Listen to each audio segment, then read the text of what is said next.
আসসালামু আলাইকুম, I am Nazia from brain artist. আশা করি সবাই ভালো আছেন। রাঙামাটিতে 2 দিন থাকার পরে আমাদের গন্তব্য হচ্ছে চট্টগ্রাম। সেইখানে থাকবো 1 রাত। ঘুরতে গিয়ে আমরা যেখানে যা খেয়েছি সব কিছুর খোসা একসাথে করে পথে ঘাটে না ফেলে নিবিড় বাসায় নিয়ে এসেছে।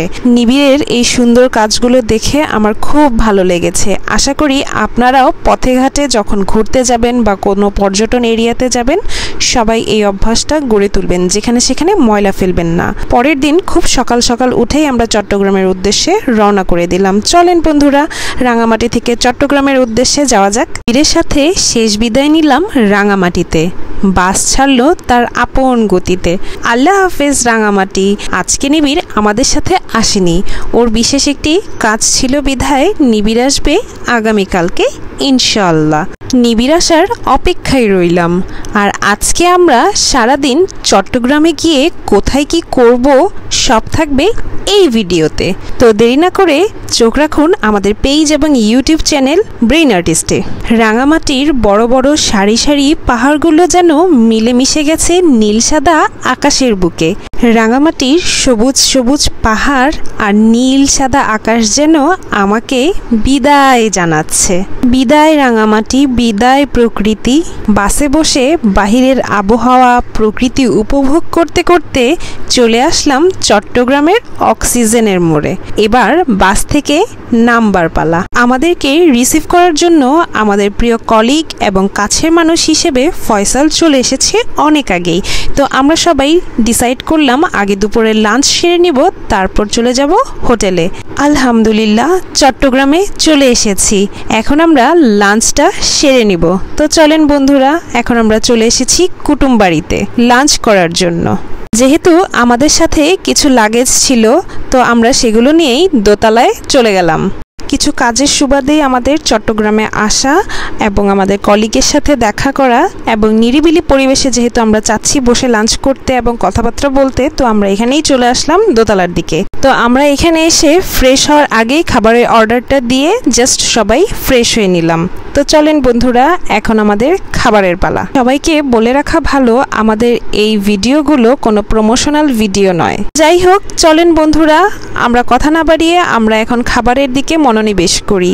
আমাদের খাবারের আইটেমের মধ্যে ছিল খিচুড়ি, সাদা ভাত, চনার ডাল, মেজবানি গরুর গোস্ত, আর হচ্ছে একটা কাচ্চি ছিল, আর হচ্ছে তার সাথে আমাদেরকে একটা সালাদ দিয়েছিল, বেশ মজাদার। তো চলেন বন্ধুরা, এবার খাবার স্টার্ট করা যাক। কুটুমবাড়ির এই খাবারগুলো অনেক টেস্টি ছিল। খাবার খেতে খেতে আমরা আমাদের কাজের শিডিউলগুলো আসলে মিলানোর চেষ্টা করছিলাম। আলহামদুলিল্লাহ আমাদের খাবারও শেষ এবং আমাদের মিটিংও শেষ আজকের মতো। ফয়সাল বলছিল যে আমাদের সাথে আবার সন্ধ্যার পরেও দেখা করবে, ওর হাতে কিছু কাজ আছে সেগুলো শেষ করে ও ফ্রি হয়ে আমাদের সাথে ইনশাল্লাহ আবার জয়েন হবে। আর আমরাও যেহেতু রাঙামাটি থেকে অনেক জার্নি করে চট্টগ্রামে এসেছি, তাই আমরা এখানেও এসে অনেক জ্যামে পড়েছি। বিকেল প্রায় 4টা অলমোস্ট বেজে গিয়েছে আমাদের হোটেলে এন্ট্রি করতে করতে এবং আমাদের লাঞ্চ করতে করতে। সো সব মিলিয়ে আমাদের আজকে অনেক লেট হয়ে গিয়েছে। তো আমরা এখানে এন্ট্রি নিব এবং আমাদের টুকটাক যা সাবমিট করা লাগে এখানে এন্ট্রি নেওয়ার জন্য সেগুলোই আমরা এখন এখানে দিচ্ছি। আপনাদের এনআইডি কার্ড এবং আপনাদের ম্যারেজ ডকুমেন্ট। আমরা যেহেতু চট্টগ্রামে একদিন থাকবো, তাই আমরা একদিনের পেমেন্ট দিয়ে আলহামদুলিল্লাহ চলে যাচ্ছি লিফটের দিকে। লিফটে করে চলে আসলাম উপরের করিডোরে। লিফট থেকে নামার পর এত সুন্দর একটা করিডোর পাবো, খুবই নিরিবিলি পরিবেশ, খুবই ভালো লেগেছে। তো চলেন বন্ধুরা, আমরা এখন রুমের দিকে যাই। আলহামদুলিল্লাহ আমরা রুমে চলে এসেছি। রুমে ঢুকার সাথে সাথেই বেডের উপরে একটি খাবারের মেনু কার্ড দেখতে পেলাম। রুমে ছিল কিং সাইজের বেড উইথ এসি, একটি চেয়ার, একটি টি টেবিল, তারপর হচ্ছে 2 জোড়া জুতো দিয়েছিল আমাদের। তো রুমের সাথে ছিল এখানে একটি টেবিল। টেবিলে আমরা আমাদের কিছু ব্যাগপত্র রেখেছিলাম। একটা ড্রেসিং টেবিল ছিল, পাশে একটা ছোট্ট একটা টিভি ছিল, এখানে একটা কভার ছিল আলমারির মতো। মোটামুটি ভালোই স্পেস ছিল। যেহেতু আমরা তাড়াহুড়োর মধ্যে ছিলাম, এখানে আর কিছু আমরা রাখলাম না।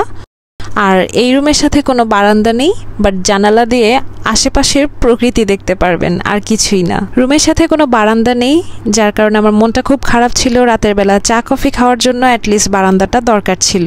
মন খারাপটা বেশিক্ষণ ছিল না, চলে যাচ্ছি ওয়াশরুমের দিকে। এখানে ওয়াশরুমটা অনেক সুন্দর এবং পরিষ্কার ছিল, যার কারণে মনটাও খুব ভালো হয়ে গিয়েছিল। এখানে আমাদের ইউজ করার জন্য 2টি শ্যাম্পু, একটা পেস্ট, 2টি ব্রাশ এবং 2টি সাবান দেওয়া হয়েছিল। তো যাই হোক, এটা হচ্ছে শাওয়ারের আলাদা স্পেস, দেখে খুব ভালো লাগছিল। এখানে গরম ঠান্ডা পানির জন্য গিজার দেওয়া ছিল আর 2টি তাওয়াল দেওয়া ছিল। তো সব মিলিয়ে পরিবেশটা খুব ভালোই ছিল। আর এখানে একটি বেসিনের উপর বড় একটা আয়না লাগানো ছিল, বিষয়টা দারুণ লেগেছিল। ছাদে যাওয়ার জন্য শাকিল আমাকে বেশ তাড়া দিচ্ছিল। ছাদে যেতে যেতে আপনাদের সাথে শেয়ার করব রুম রেন্টটা। আমাদের রুমের ভাড়া ছিল মাত্র 3500 টাকা পার নাইট, আর রুম নাম্বারটা ছিল 105। তো চলেন বন্ধুরা, এখন আমরা ছাদে যাচ্ছি। লিফট দিয়ে উঠতে হবে এখন ছাদের দিকে। তো এসে পড়েছি। ও এখানে আবার সিঁড়ি দিয়ে ছাদে উঠতে হচ্ছে। ওকে, নো প্রবলেম। তো চলেন বন্ধুরা, উপরের দিকে চলে যাই। আকাশকে দেখে মনে হচ্ছে নীল রঙের তুলো শাড়ি পরে আছে, দেখতে বেশ চমৎকার লাগছিল আকাশটাকে। ছাদে ওঠার সাথে সাথেই ঠান্ডা একটা আবহাওয়া গায়ের মধ্যে লাগলো। ঠিক হাতের বাঁদিকে ছোট্ট একটি সুইমিং পুল, বাট এখানে কাউকেই দেখতে পাচ্ছি না। আসলে এখানে কেউ নেই। ওয়াও, দ্যাটস কুল। তো যাই হোক, আমরা সুইমিং পুলে চলে এসেছি। এখানে ছোট্ট একটু বসার স্পেস আছে। এই হচ্ছে ছাদের করিডোর, আর এই হচ্ছে ছোট্ট একটি swimming pool, baby swimming pool যাকে বলে। তো যাই হোক, এখন আমরা সন্ধ্যার এই আবহাওয়াটা উপভোগ করব, টুকটাক কিছু ছবি তুলব। নীল চাদরে মোড়ানো মনে হচ্ছে আকাশটা। তো সুইমিং পুলটা অনেক নোংরা ছিল পানিটা, তো দ্যাটস ওয়াই আমরা সুইমিং পুলে নামলাম না। মনে করেছিলাম একটু পা ভিজাবো, বসে একটু কফি খাবো, বাট সেটা আর হলো না। যাই হোক, আমরা যেহেতু চট্টগ্রাম শহরটা দেখার উদ্দেশ্যে ছাদে এসেছি, তাই প্রকৃতি আর আবহাওয়াকেই না হয় উপভোগ করি।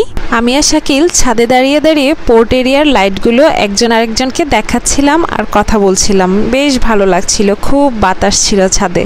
চট্টগ্রাম শহরে ইদানিং জ্যামের মূল কারণটা হচ্ছে এখানে আগ্রাবাদে পোর্ট এরিয়ার কাছাকাছিতে ফ্লাইওভারের কাজ চলছে, তাই রাস্তাঘাটে বের হলেই প্রচণ্ড জ্যাম সৃষ্টি হয়ে থাকে। তো যাই হোক, এখন আমরা ফ্রেশ হব, ফ্রেশ হয়ে আবার বের হব সন্ধ্যার কিছু নাস্তা করার জন্য। আসছে মাইনু ভাইয়া, আসছে ফয়সাল, তো ওদের সাথে দেখা করব আর চট্টগ্রাম শহরটা ঘুরে বেড়াবো। পরবর্তী ভিডিওগুলো দেখার আমন্ত্রণ রইল। সবাই ভালো থাকবেন, সুস্থ থাকবেন। আমাদের পেজ ও ইউটিউব চ্যানেল ব্রেইন আর্টিস্টের সাথেই থাকবেন। আজকের মতো এইখানেই বিদায় নিচ্ছি। আল্লাহ হাফেজ, আসসালামু আলাইকুম।